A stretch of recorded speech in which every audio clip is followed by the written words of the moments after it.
Kemudian yang kedua yang dapat sebagian sepertiga, al-ikhwah li'um. Nah, istilahnya al-ikhwah li'um.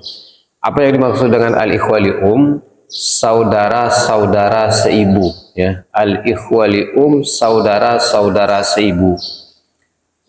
Gambarannya saudara seibu ini ada saudara seibu, ibunya sama, bapaknya berbeda, gitu ya. Ibunya sama, bapaknya berbeda, namanya saudara-saudara seibu, ya.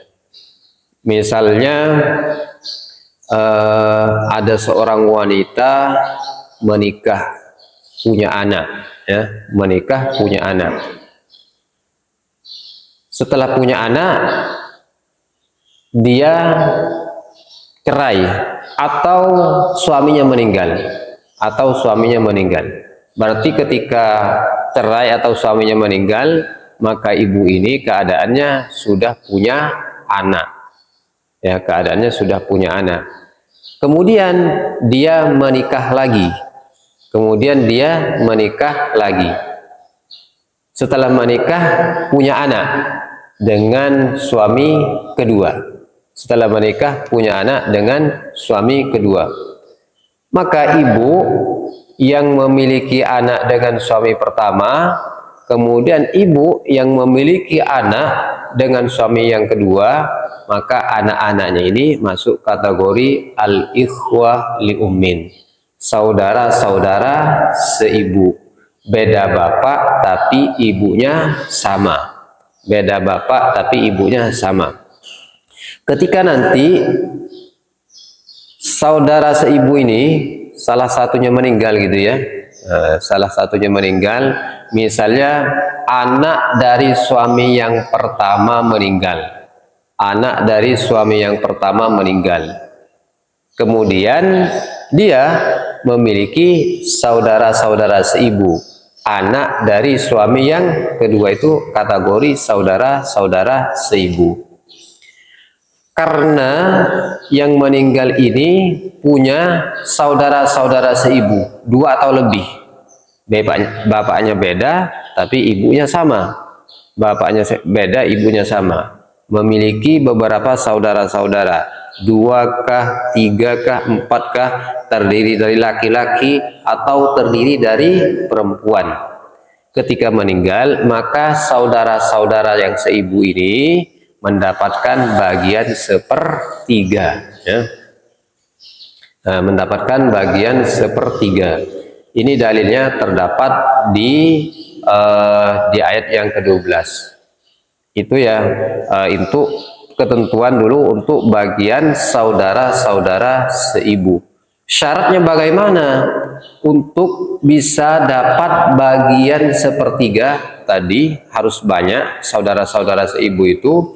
Kemudian juga di samping itu mayit ini tidak memiliki bapak, maksudnya bapaknya sudah tidak ada ketika dia meninggal. Kalau ketika dia meninggal masih memiliki bapak, berarti bapak ini menghalangi bagian saudara-saudara seibu.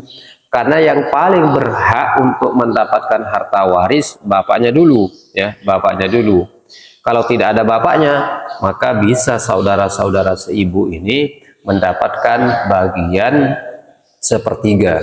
Itu ketentuan pertama, tidak boleh ada bapaknya. Kemudian di antara ketentuannya lagi, untuk saudara-saudara seibu, mayit ini tidak memiliki anak, ya, entah mayitnya laki-laki atau perempuan. Kalau si mayit ini memiliki anak, ya, yang paling berhak mendapatkan warisan adalah anaknya si mayit. Kalau ada anaknya laki-laki, maka saudara-saudara seibu ini semuanya terhalangi dari mendapatkan bagian waris. Karena anak ini yang paling berkuasa untuk mendapatkan harta warisan dari orang tuanya. Jadi kalau ada anak, terutama anak laki-laki, maka saudara-saudara seibu itu tidak dapat bagian. Ini jadi syaratnya saudara seibu itu bisa dapat bagian apabila apabila mayit tidak memiliki anak keturunan, terutama anak laki-laki gitu ya, anak laki-laki, dan juga mayit tidak memiliki bapak, bapaknya sudah tidak ada. Barulah untuk saudara-saudara seibu itu bisa dapat bagian sepertiga. Ya, bisa dapat bagian sepertiga. Barangkali ini untuk bagian ahli waris yang dapat sepertiga. Tadi terdiri dari, siapa yang pertama tadi? Terdiri dari ibu yang dapat bagian sepertiga, dengan catatan mayit tidak memiliki keturunan dan juga mayit tidak memiliki saudara-saudara, dua atau lebih, baik laki-laki atau perempuan. Yang kedua, yang mendapatkan bagian sepertiga, saudara-saudara seibu, entah itu laki-laki atau perempuan, dia dapat bagian sepertiga, ya, dia dapat bagian sepertiga dengan catatan mayit tidak memiliki anak, baik laki-laki atau perempuan, ya, terutama yang laki-laki nih ya. Kemudian mayit tidak memiliki bapak, barulah dapat sepertiga, barulah dapat sepertiga. Di dalam ayat yang ke-12 ya. Di dalam ayat yang ke-12 ini ditentukan untuk bagian saudara-saudara seibu.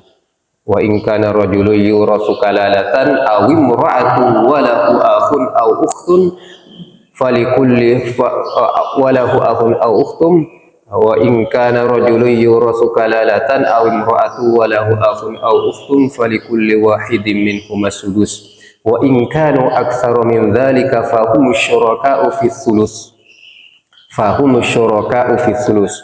Jika saudara-saudaranya itu dua ke atas, wa in kanu aktsara min dzalik, jika mereka itu dua ke atas, fahum syuraka'u fi thuluts, maka mereka bersekutu di dalam bagian sepertiga.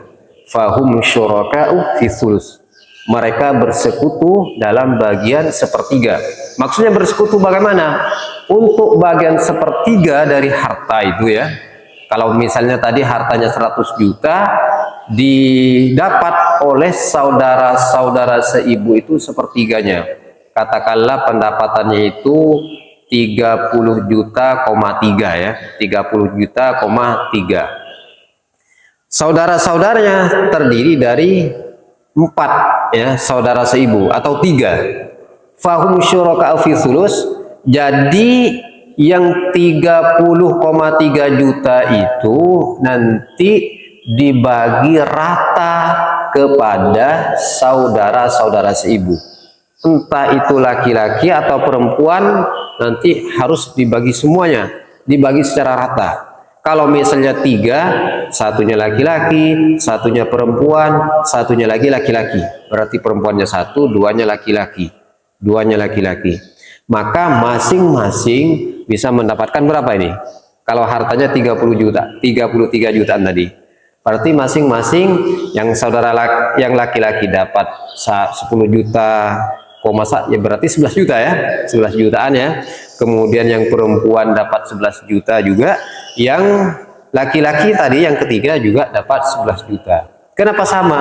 Karena memang ketentuannya dalam Al-Quran untuk saudara-saudara yang seibu ini, fahum syuraka'u fi thuluts, mereka bersekutu dalam bagian sepertiga.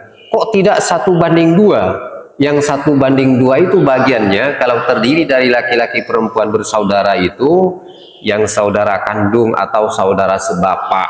Untuk saudara seibu tetap bagiannya dibagi secara rata. Beda nanti kalau tergabung antara saudara laki-laki dan ada juga saudara perempuannya. Jadi kalau untuk saudara kandung, saudara sebapak, barulah berlaku ayat falidzakari mithlu hadzil untsain. Untuk bagian laki-laki sebanding dengan bagian dua perempuan. Khusus untuk saudara-saudara seibu, ketika bergabung antara laki-laki, maka nanti bagiannya langsung secara rata. yang satu dan yang lainnya itu tidak ada yang melebihkan. Nah, tidak ada yang melebihkan. Kenapa demikian? Karena di dalam Al-Quran sudah ditentukan oleh Allah Subhanahu wa Ta'ala, fa in kanu aktsara min dzalika fahum syuraka'u fi thuluts.